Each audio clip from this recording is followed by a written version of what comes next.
With the latest that has come out of D23 this year, we saw a lot of things and a lot of upcoming projects from Disney, plus a lot of live action upcoming versions of classic movies. For example, we finally get our first image of Halle Bailey as Ariel in The Little Mermaid. I thought it was fine.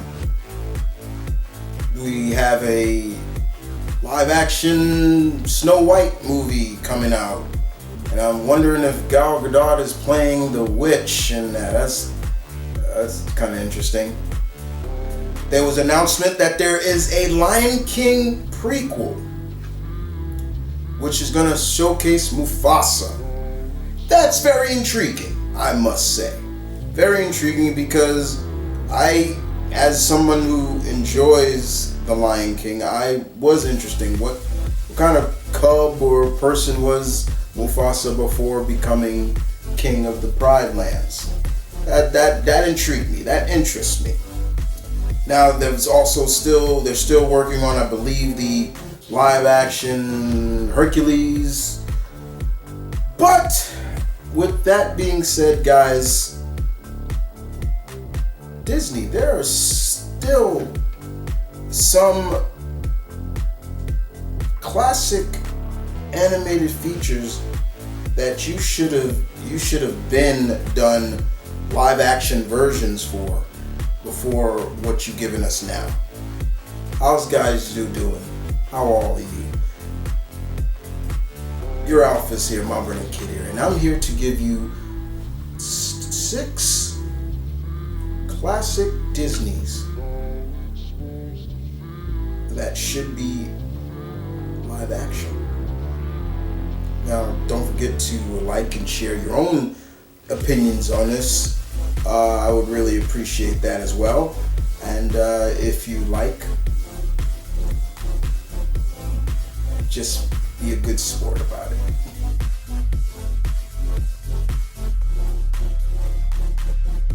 Number 1 on the list, as you saw, The Sword and the Stone. The Sword and the Stone is one of my favorite Disney classic, animated classics. It came out in the 70s, I believe, it was 70s or 60s, late 60s. I can't remember when the date, but it's one of my favorites. And me being a huge fan of the Knights of the Round Table, King Arthur, when I first saw it, I knew what it was. I didn't have to wait to Merlin and things like that. But even when they first saw it, when they showed Wart, I knew that was Arthur. That was Arthur Pendragon. I'm like, he's thin, he's skinny, because in many tales they've said, Merlin has described what he looked like, and I was like, okay. But I loved it. I thought it was great, and I'm just like, and when Disney started doing their live action versions of their classics, I'm like, Sword of the Stone would make such a cool live action adaptation.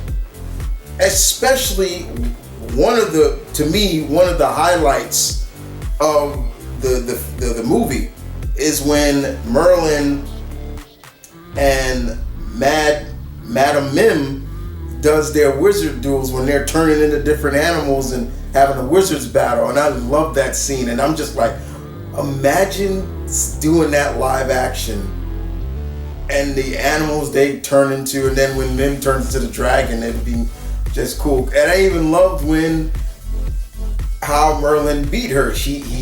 Because the rule was we can only turn into animals and nothing fake. And what did he do? Merlin, being who he is, he turned to a germ and got her sick. And I was like, that was cool. I loved that. I thought that was really cool. But yeah, Sword in the Stone, come on. Like, why not? It'd be so cool to see whoever they cast as Arthur, and that famous scene of him at the Sword in the Stone and him about to pull it out, and then I guess from the heavens he is worthy, and he pulls it out, and long live King Arthur.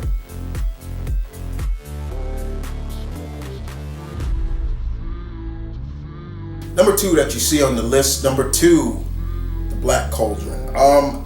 This to me is one of, I would say, is like the red-headed stepchild that doesn't get a lot of love. And it doesn't. It is probably one of Disney's most underrated films. This movie came out in 1985, and after reading up on it, after watching it so many times, it was like, wow, this was in production hell. And what I also love about this dark fantasy is it touches on a lot of Welsh mythology. I'm a big mythology buff, and it doesn't matter where it comes from. I'm intrigued, and I love it. It's not just Greek mythology. Greek, Celtic, Norse, Sumerian, don't matter. This focused a lot on Welsh mythology. And nobody can tell me that the Horned King would not be badass to bring to life live action. The sheer amount of time and effort I could see them really putting into that character to give him just that spooky feel. Because I remember watching it, I was like, it's kind of spooky at times. But then, you see that, but as a kid, yeah, it was different. But as you get older, yeah, it's like, but put a little bit of a makeup and put that little into, the Horned King would be great. Just saying, it would be great. The Black Cauldron it's clearly one of those dark fantasy films where you clearly know who the bad guy is, who the villain is, and what this villain wants with this cauldron, and why it is important for this average Joe to help find and save the world. Black Cauldron. Just saying.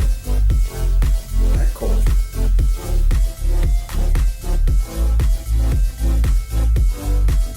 Number 3 on the list that you guys saw, Treasure Planet. Treasure Planet is basically a sci-fi adaptation of the classic Treasure Island. Just now we're dealing more in space. Jim Hawkins still there. John Silver's still there, but now John Silver is more of a cybernetic. He's a cyborg now. And it focused more in space. But you telling me that you wouldn't want to see a live action version of this? This was, I believe, their 43rd, I think, around there, 43rd, 40th animated feature. Came out in 2002. It's been around for a while. It's been out for a while. But I don't think it got the play that it deserved because, I don't know. Maybe people, I enjoyed it. I liked it. I knew exactly what it was. It was an adaptation, like most Disney films are. They are adaptations of some work of literature, if not very much out there. But it is. Treasure Planet was Treasure Island. It's kind of like Oliver and Company was just Oliver Twist, just with a stray cat and dogs and things like that. But it was a good movie. It was fun. It was great. I would love to see that brought to life. And I'm trying to figure out who would I get to play Jim Hawkins in live action. I probably would go to one of the kids of Cobra Kai. I think I could see one of the kids of Cobra Kai playing Jim Hawkins. Who could get to play John Silver in that? The cybernetic John Silver. I can't think of anybody right now, but still, it would be great to see. Because it was similar to like I compared it a little bit to Cowboy Bebop a little bit. No, not Cowboy. Outlaw Star.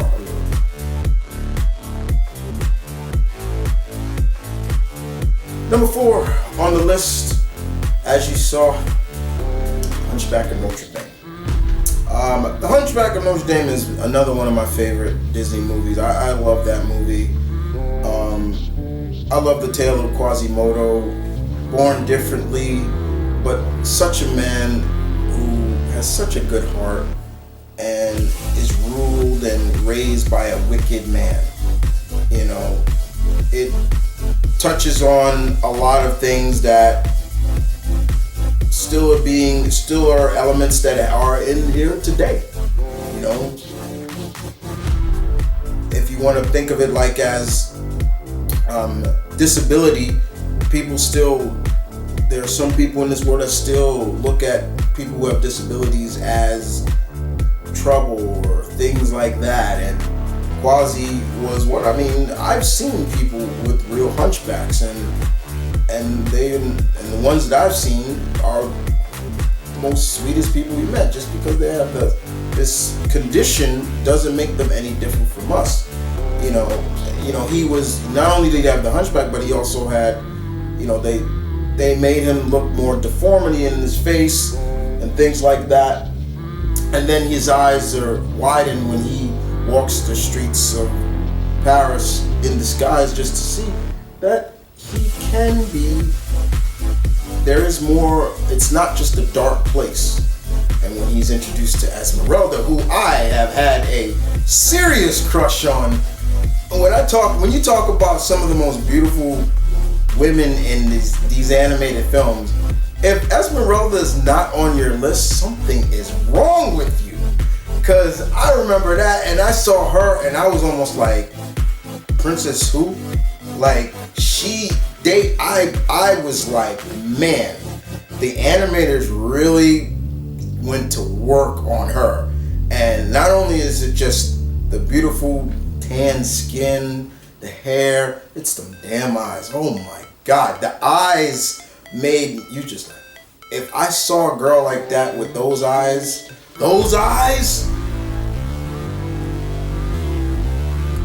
well, I kind of know a girl with eyes like that, so yeah, just saying. And that nice tan skin and the hair. But she was great. And, you know, yeah, Demi Moore voicing the character. I don't necessarily think it was wrong for Demi to be casted as that character, but, you know, it would be interesting to see who would they get live action to play her. Just saying.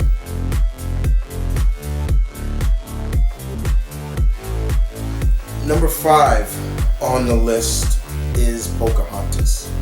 Now, thing about Disney that we all know, and they tend to take characters of history and they Disneyfy it, as I like to say. Give it more of a happier feel to it. But if you know the story of Pocahontas, you know she did not have a very happy existence. And she was not the inspirational woman that we saw in that film.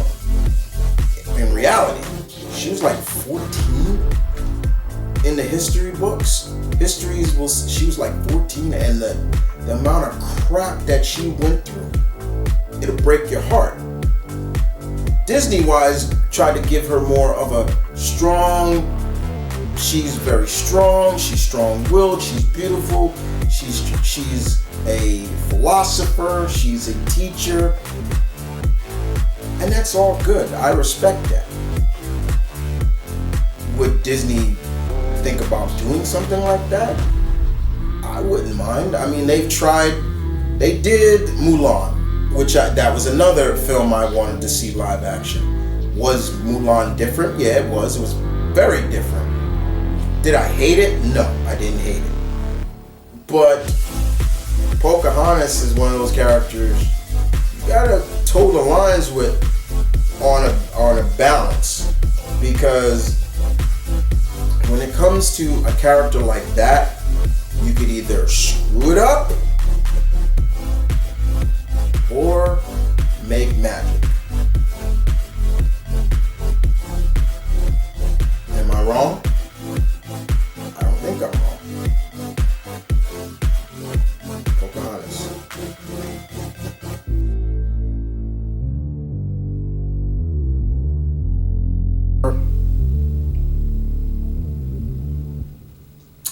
Atlantis.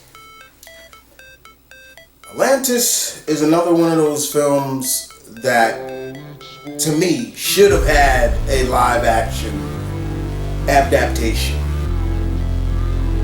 I don't know if it's budget wise, but I don't know what it is, because if you can do such a great ordeal with Pirates of the Caribbean and all these other great movies and all these Marvel movies, Atlantis would be great to do too. What made this movie? This is another one of those movies that, in the beginning, it got such mixed reviews. Kind of like how I said before, that redheaded stepchild. It got mixed reviews because there were so many people looking at it from other aspects. Many critics said themes were like anti-capitalism, totalitarianism, segregation, and you could agree maybe some of them were. But the movie over time became similar to how people look at Tremors. Tremors became a cult classic to many of us over time. But when it first came out, it was just looked at as another monster flick. Atlantis is that same way. But you cannot tell me that with that great cast that they had and the story behind Atlantis and things like that wasn't intriguing. And if you go back and watch it now, you cannot tell me you wouldn't want to see that brought to life. Not just through art now, but live action. Seeing how they can bring it to life. We're getting Little Mermaid. Why not see Atlantis done? The cast was great. Nobody can tell me Milo Thatch is not Michael J. Fox. And even though Mr. Fox has retired from acting, yeah, it'd be tough to find someone else to play him, but I think it can be done. Same thing with Princess Kita, Cree Summers' character. I'm not going to say her full name. You can't tell me that you couldn't find a beautiful sister to play that role. Oh yeah, I'm gonna be biased with that. Yeah, it would. I can't see the Atlanteans not being played by people of color. Just saying. But it would work so well. Could you imagine seeing that famous line, "Welcome to Atlantis"? I mean, come on, man. That would be so great. If you could make Asgard look as beautiful as you did, and Wakanda as beautiful as you do, imagine Atlantis in that same wavelength. It would just be magical. Magical. So there you guys have it. 6 classic Disney films that I still want to see. Still want a live action adaptation. Come on, Disney. I dare you. I throw the gauntlet to you. Prove me wrong. Prove me right. Prove me wrong that you got it in you to make these films. You're doing a prequel to Lion King. You're doing Snow White. You're doing... You just did Pinocchio, which I have not seen, and I still will see it despite everybody dogging it, because Pinocchio is one of my favorites. You have done everything up into this blue moon except for some of the ones I just mentioned. And some of these are older than the live action movies you have done. What say you, Disney? What say you? And with that being said, guys, this is my Vernon Kid saying peace, one love, stay tuned, keep it real, guys. I'll see you guys next time.